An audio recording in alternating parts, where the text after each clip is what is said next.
ધારાસભ્યશ્રીઓ, માનની સંસદસભ્યશ્રીઓની, માનની મેયરશ્રીની અને જિલ્લા કલેક્ટર, કમિશનર, પોલીસ કમિશનર, આઈજીશ્રીની વિશેષ સમીક્ષા બેઠક આજે થઈ છે. આપ સૌનું પત્રકાર મિત્રોનું સ્વાગત છે. માનની રૂપાલાજી સાંસદ છે, પૂર્વ મંત્રી શ્રી રામભાઈ મોકરિયા, માનની સાંસદ શ્રી, માનની મેયરશ્રી, અમારા નવનિર્વાચિત મહામંત્રી ભાઈ શ્રી પ્રશાંતભાઈ, ધારાસભ્યશ્રીઓ દર્શિતાબેન, રમેશભાઈ, ભાઈ શ્રી ઉદયભાઈ, મહેન્દ્રભાઈ પાડલિયા, દુર્લભજીભાઈ, પાર્ટીના માનની પ્રમુખ શ્રી માધવભાઈ, જિલ્લાના પ્રમુખ ભાઈ શ્રી ઢોલરિયાજી, જિલ્લા પંચાયતના પ્રમુખશ્રીઓ, આપ સૌ પત્રકાર મિત્રો, આપણા માટે ખુશીની વાત છે કે બીજી રિજિયોનલ વાઇબ્રન્ટ સમિટ એ સૌરાષ્ટ્ર કચ્છ માટે રાજકોટમાં યોજાઈ રહી છે. એથી વધારે ભાગશાળી એ છે કે દેશનું એવું નેતૃત્વ, આપણા પોતિકા, દેશના અને આપણા ગુજરાતના સપૂત, વૈશ્વિક નેતા, સમગ્ર વિશ્વ જેના ઉપર નજર રાખીને બેઠું છે કે એ શું બોલે છે, શું કરે છે, એવું શક્તિશાળી દેશ, વિકસિત દેશ, 2047નો રોડમેપ બનાવીને દેશને ક્યાં લઈ જવો, કેવી રીતે વિકસિત ભારત કરવું, એમના માટે સતત સેવાવ્રત એવા માનની મોદીજી આ વાઇબ્રન્ટ સમિટનું ઉદ્ઘાટન કરવા આવવાના છે.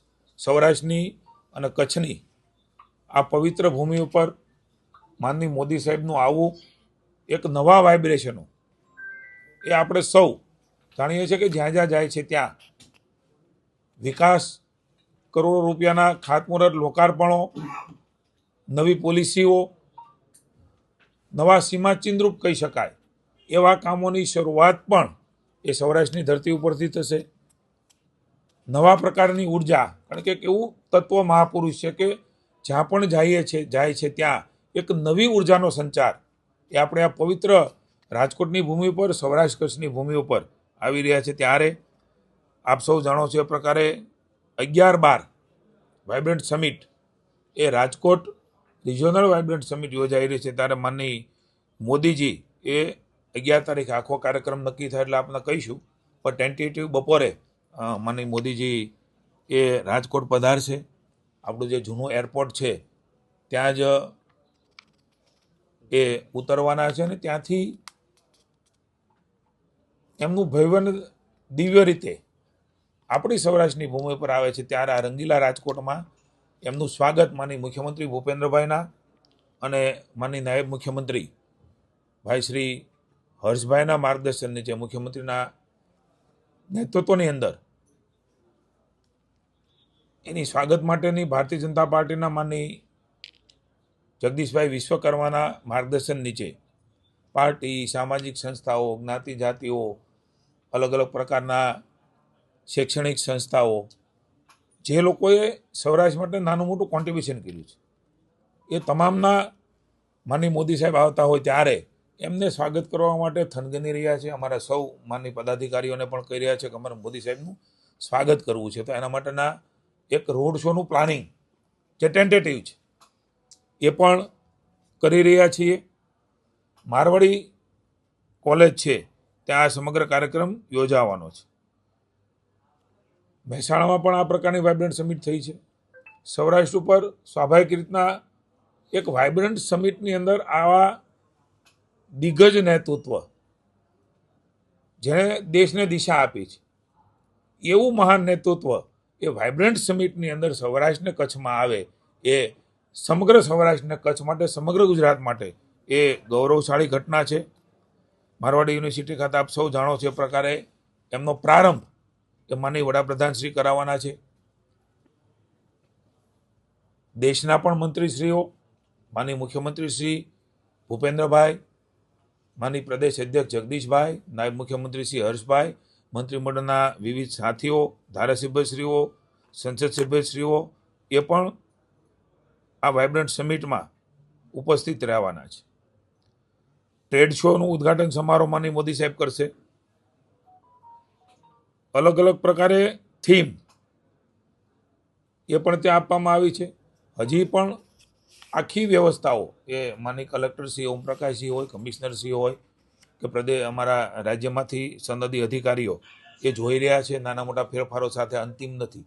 પુનઃ આપના સૌના ધ્યાનમાં મૂકું કે છેલ્લી ઘડી સુધી નાના મોટા ફેરફારો થવાની સંભાવનાઓ છે. પણ આપણા માટે આનંદની વાત એ છે કે પાર્ટનર કન્ટ્રી તરીકે આપણા સૌરાષ્ટ્ર કચ્છના રિજનલ વાઇબ્રન્ટ સમિટની અંદર Ukraine, Japan, Republic of Korea, Republic of Rwanda જેવા દેશો એ પાર્ટનર કન્ટ્રી તરીકે, રાજ્યમાં તો વાઇબ્રન્ટ સમિટની માનનીય મોદીજી શરૂઆત કરી, પણ એ જ વસ્તુ રિજનલમાં લઈ જવી અને એ જ વસ્તુ જિલ્લાના સેમિનાર થયા છે. આ પ્રકારના જ વાઇબ્રન્ટ સમિટ માટેના સમગ્ર દિવસના સેમિનારો, એમાં એક્સપર્ટો આવે, શું શું સંભાવનાઓ અને તકો એ વિસ્તારમાં રહી છે, એ સંભાગમાં રહી છે, એ ઝોનમાં રહી છે, આ રિજિયોનલમાં રહી છે, એ જ પ્રકારે જિલ્લાની અંદર રહી છે. ખૂબ મોટી ફળશ્રુતિ, કરોડો કરોડો રૂપિયાના MOU એ સૌપ્રથમવાર જિલ્લા લેવલે થયા છે. અહીંયા પણ એ પ્રકારના MOU થશે, એક્સપર્ટો આવશે, સેમિનારો થશે, એ થીમ ઉપર થશે, સ્વદેશીની થીમ ઉપર, જેમણે દેશને એક મંત્ર આપ્યો છે કે સ્વદેશી અપનાવીને આપણું અર્થતંત્ર મજબૂત થાય, એવા માનનીય મોદીજીને સ્વદેશીની થીમ ઉપર સ્વાગત કરવાની તૈયારી એ સમગ્ર સૌરાષ્ટ્ર, રાજકોટ મહાનગર, રાજકોટ જિલ્લો અને સૌરાષ્ટ્રના જિલ્લાઓ પણ થનગની રહ્યા છે. અત્યાર સુધીમાં કુલ 6,364 જેટલા રજિસ્ટ્રેશન એ થઈ ચૂક્યા છે. 22 દેશો, જેમાં આપણું ભારત પણ આવી જાય છે, વ્યક્તિગત રજિસ્ટ્રેશન આંતરરાષ્ટ્રીય સ્તરના એ આપણા વાઇબ્રન્ટ સમિટમાં મળ્યા છે. આ બહુ મહત્વની સિદ્ધિ એ ભૂપેન્દ્રભાઈના નેતૃત્વની આપણી ભારતીય જનતા પાર્ટીની અમારી સરકારની કહી શકાય. લગભગ 26,400 ચોરસ મીટરમાં સમગ્ર પ્રદર્શન એ યોજાવાનું છે. એ પણ રિજિયોનલની દ્રષ્ટિએ ખૂબ મોટું છે. મહેસાણાથી પણ એ ફાર બેટર મોટું આ પ્રદર્શની યોજાવાની છે. 4,400 ચોરસ મીટરમાં પેવેલિયન, એમાં MSME, કુટીર, હસ્તકલા ઉદ્યોગો માટે ફાળવવામાં આવ્યા છે. જેમાં ખાસ કરીને તેની મુખ્ય આકર્ષણો જે રહેવાના છે એ ડેઇલી લકી ડ્રો, કારીગરો દ્વારા ઉત્પાદન થતું પ્રદર્શન, રિવર્સ બાયર, સેલર સમિટ, સાંસ્કૃતિક કાર્યક્રમો, food court, one district one product અને GI ટેગ ડિસ્પ્લે એ પણ રહેવાનું છે. DRDO, હાલ Adani group, Tata chemical, Reliance જેવી મોટી સંસ્થાઓ પણ આ જાહેર ક્ષેત્રમાં સહભાગીદાર થવાની છે. આપણા માટે ગૌરવની બાબત છે. સેમિનારો, એમાં agri value, oil seed, opportunities, નારી શક્તિ, ઉદ્યોગ સંવાદ પર આ સેમિનારો થવાના છે. ગ્રીન સ્ટાર્ટઅપ અને બ્લુ એનર્જી એની પણ રાઉન્ડ ટેબલ કોન્ફરન્સ એ થશે, જે વિશ્વની આવનારા સમયમાં પડકારો છે, ભારત માટે પડકારો છે, ગુજરાત માટે પડકારો છે, એને આગમચેતી રૂપે મોદી સાહેબે હંમેશા એક વિઝનરી નેતૃત્વ તરીકે આવનારી ચેલેન્જને કેવી રીતે સ્વીકારીને ભારત આગળ વધી શકે, એમાં ભારતનું કોન્ટ્રીબ્યુશન શું હોય, એ પ્રકારના ચેલેન્જીસ શું છે ને એના શું ઉપાયો છે, એની પણ ચર્ચાઓ એ સમગ્ર વાઇબ્રન્ટ સમિટમાં થવાની છે.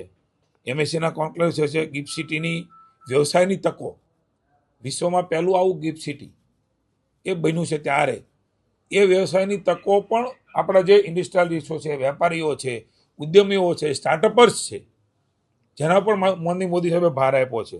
એ ટેક્સટાઇલ હોય, જ્વેલરી ઉદ્યોગ હોય, એના સેમિનારો, ઉર્જા ક્ષેત્રે મિશન 100 GW પર પણ ચર્ચા અહીંયા થવાની. કુલ મળીને સમગ્ર વિશ્વ, સમગ્ર ભારત એ આપણા રાજકોટની અંદર ઠલવાવાનું છે.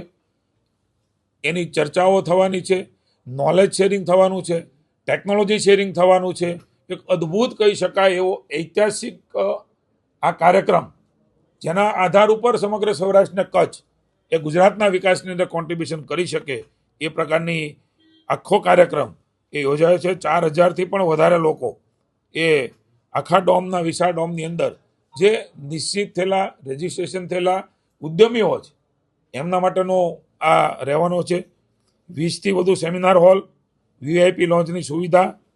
આપ સૌ મીડિયાના મિત્રો છો, ત્યારે રોજે રોજ મીડિયાને બ્રીફિંગ થાય, એના માટે ખાસ ટેગોર બિલ્ડિંગની પણ વ્યવસ્થાઓ કરી છે. આપના માધ્યમથી અમારી વિનંતી છે, હું સમગ્ર સૌરાષ્ટ્ર અને રાજકોટના શહેરના જિલ્લાના લોકોને વિનંતી કરું છું કે આપણા મોદી સાહેબને વધારવા માટે, આપણા ફાયદા માટે એ દિવસ રાત એક કરીને દેશ માટે કામ કર્યા છે. ત્યારે આપણા રાજકોટને, આપણા સૌરાષ્ટ્રને, આપણા કચ્છને ખૂબ બધું મળવાનું છે. હું પુનઃ એકવાર કહું છું કે વાઇબ્રન્ટ સમિટ સ્ટેટમાં પણ શરૂઆત નરેન્દ્રભાઈએ કરી. દેશમાં વિપક્ષના રાજ્યો હોય એ ટીકા કરતા હતા જે તે વખતે, પણ એમણે પણ સ્વીકારી અને એના આધાર ઉપર રાજ્યની અનેકવિધ વિકાસની નવી ક્ષિતિજો એ ગુજરાત રાજ્યે હાંસલ કરી છે. ત્યારે ક્યાંય ન થયું હોય એવું રિજિયોનલ વાઇબ્રન્ટ સમિટ, એ પણ સ્ટેટનું વાઇબ્રન્ટ સમિટ થતું હોય, ઇન્ટરનેશનલ કક્ષાનું, નેશનલ કક્ષાનું, આ પ્રકારના દરજ્જા સાથે નરેન્દ્રભાઈના માર્ગદર્શન નીચે, માની ભૂપેન્દ્રભાઈના વડપણ નીચે અને હર્ષભાઈના સહયોગથી સમગ્ર અમારા અલગ અલગ વિભાગો, એ ઉદ્યોગ વિભાગ હોય કે અન્ય તમામ અલગ અલગ વિભાગો હોય, એ તમામ વિભાગો સાથે મળીને આપણા ગુજરાત, આપણું સૌરાષ્ટ્ર, આપણું કચ્છ અને વિકાસ એ બધાને ધ્યાનમાં રાખીને આખું આ વાઇબ્રન્ટ સમિટ એ 11-12ના રોજ આપણા રાજકોટમાં યોજાવાનું છે. ત્યારે ચર્ચા થઈ છે. માની મોદી સાહેબ આવે છે ત્યાંથી બહાર નીકળીને લગભગ 2 કિલોમીટરની આસપાસ એ પ્રાઇમરી રહેવાનો છે. એ પછીની પણ કલ્પના કરી ન હોય એ પ્રકારની થીમો સાથે સૌરાષ્ટ્રની પ્રદર્શની થાય. સૌરાષ્ટ્રની જે પરંપરાગત સાંસ્કૃતિક ને ટ્રેડિશનલી અને આત્મનિર્ભર ભારતની વાત છે, ત્યારે સ્વદેશીની વાત છે, ત્યારે અનેક આપણા સૌરાષ્ટ્રની અંદર અલગ અલગ ચીજ વસ્તુઓ જે વિશ્વની અંદર એ પ્રોડક્ટ થઈ છે, સ્વદેશી છે, એને કેવી રીતે એમાં સામેલ કરી શકાય અને આપણું બ્રાન્ડિંગ, સૌરાષ્ટ્ર અને કચ્છનું બ્રાન્ડિંગ એ પણ વિશ્વ લેવલે જાય, એ પ્રકારના રોડ શોમાં થીમો એ આખરી રૂપમાં નહીં, મુખ્યમંત્રીશ્રીના માર્ગદર્શન મળ્યા પછી પીએમઓમાં આખી ચર્ચાઓ થાય, ત્યાંથી પણ જે પ્રકારે અમને સૂચનાઓ માર્ગદર્શન મળે એ પ્રકારે આપણે સમયે સમયે આની પણ માહિતી આપીશું. પાર્ટીની પણ મિટિંગો થશે. પણ મારા આપના માધ્યમથી વિનંતી છે, આપણે પણ વિનંતી છે, આપણો આ કાર્યક્રમ સૌરાષ્ટ્રનો એ ગુજરાતમાં વાઇબ્રન્ટ સમિટ થઈ હોય એ પ્રકારની રાજ્ય સરકારની, ભૂપેન્દ્રભાઈના નેતૃત્વની સરકારની તૈયારીઓ થઈ રહી છે. આપ એનો પ્રચાર પ્રસાર કરીને મેક્સિમમ લોકો એમાં ભાગ લે, આવે. એક દિવસ માટે આ પ્રદર્શની વધારે પણ ખુલ્લી મૂકવાના છે, જેમાં કોલેજના દીકરા દીકરીઓ, અન્ય સ્ટાર્ટઅપર્સ, અન્ય વેપારીઓ, અન્ય સામાન્ય લોકો એ પણ એ આખું જોવા આવે, તો એમનું પણ વિઝન અને એક્સપોઝર મળે એ પ્રકારની તમામ વ્યવસ્થાઓ અહીંયા કરી છે. આપ સૌને હું પુનઃ એકવાર વિનંતી કરું છું, આપણા માટે ગૌરવની વાત છે કે મોદી સાહેબ એક રિજિયોનલ સમિટમાં કેટલું બધું ધ્યાન, એ રાજ્યનો વિકાસ થાય, રિજિયોનલનો વિકાસ થાય, જિલ્લાનો વિકાસ થાય, ખુદ વડાપ્રધાન શ્રી અને એવા વડાપ્રધાન કે સમગ્ર વિશ્વ, સમગ્ર ભારત ને ઘેલું લગાડ્યું છે, એ મોદી સાહેબ એનો સમય કાઢીને આવે છે. ત્યારે રાજ્ય સરકાર વતી, સૌરાષ્ટ્ર કચ્છ વતી માનનીય મોદી સાહેબનો ઋણ સ્વીકાર કરીને સ્વાગત કરી. સાંજ સમાચાર ફેસબુક પેજને લાઇક કરો, વિડીયો શેર કરો અને વધુ વિગતવાર સમાચાર માટે sanssamachar.net વિઝિટ કરો.